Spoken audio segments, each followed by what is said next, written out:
Today's video is the basics of how you can be a good soldier.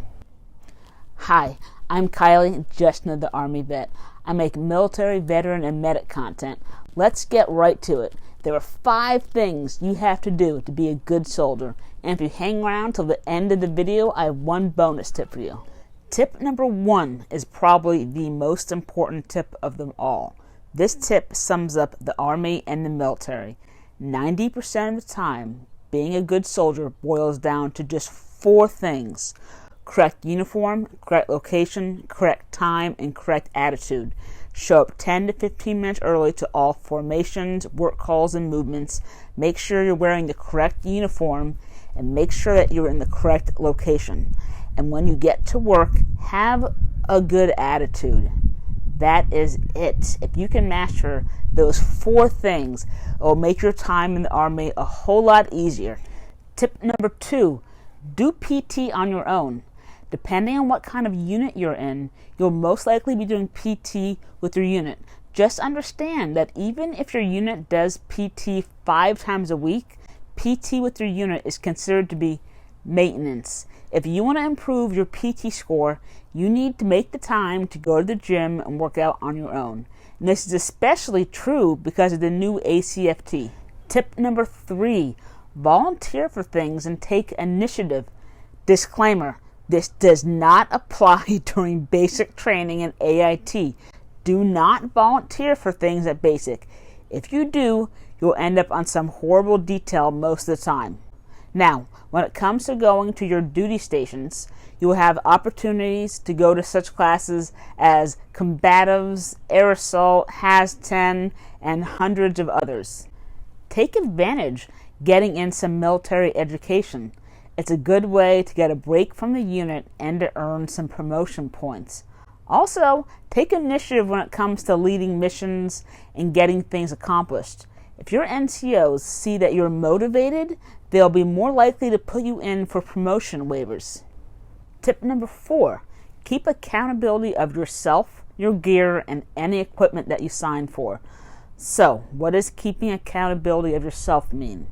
In other words, answer any phone calls or text messages that you get from your NCOs and chain of command. This is a huge thing in the Army and in the military in general. In the military, you simply can't go home at the end of the day and turn your phone off and not check it until the next morning. After work, you're bound to get phone calls and text messages from your unit putting out last-minute information and fragos. If your NCO texts you about a uniform change for PT the next morning and you don't check your phone and you show up in the wrong uniform, you are the one at fault. Accountability of equipment. In the Army, you will get issued thousands of dollars worth of gear and equipment, such as body armor, cold weather gear, and sleeping systems. And you will often end up signing for some other high-value items as well, such as computers, weapons, and equipment sets. Once you sign that hand receipt for that piece of equipment, you are financially responsible. If you lose a piece of equipment, you will end up with a statement of charges and possibly a counseling statement and even some UCMJ action, which would result in reduction of rank and pay and extra duty. Keep your stuff organized and know where everything is. You never know when you'll have to grab your ACH or helmet to go move a vehicle in the motor pool or have a last-minute OCIE inspection, which is uniforms and issued equipment. Tip number 5. Be organized and prepared. The night before work, make sure you have everything you need for the next day. Make sure you know where your PT belt is, your ACH, your Gore-Tex jacket, etc. If you need to bring paperwork to work the next day, or you're going to teach a class, make sure you know where that stuff is and make sure that your class is prepared. You will have a ton of paperwork in the Army. You will have certificates, orders, transcripts, awards, etc.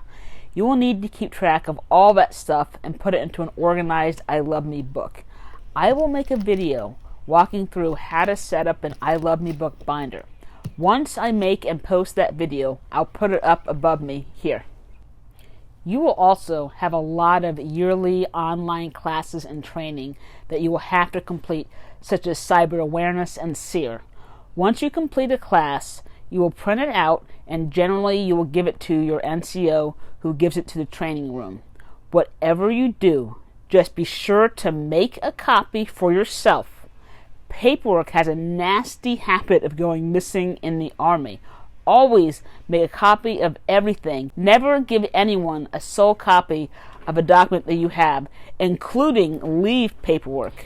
And here is my bonus tip. If an NCO or an officer tells you to do something, don't ask questions. Just do it. I learned this rule the hard way when I got to my first duty station. The problem that I had was that I would always want to know why. Why are we doing this? What purpose does it serve? I wanted to learn and understand how things worked better. The problem is that if you ask why after being given an order or instructions, it comes out as disrespect. So, word of advice, always just say, "Roger that," and complete the task or mission. Then later approach the NCO and tactfully ask why. Most of the time, they'll explain things to you and they won't be pissed off at you for asking questions after the fact. Again, I'm Kylie, just another Army vet. If you're curious about what personal items you should pack for the field, then check out this video right here. Thanks for watching. Until next time, signing out.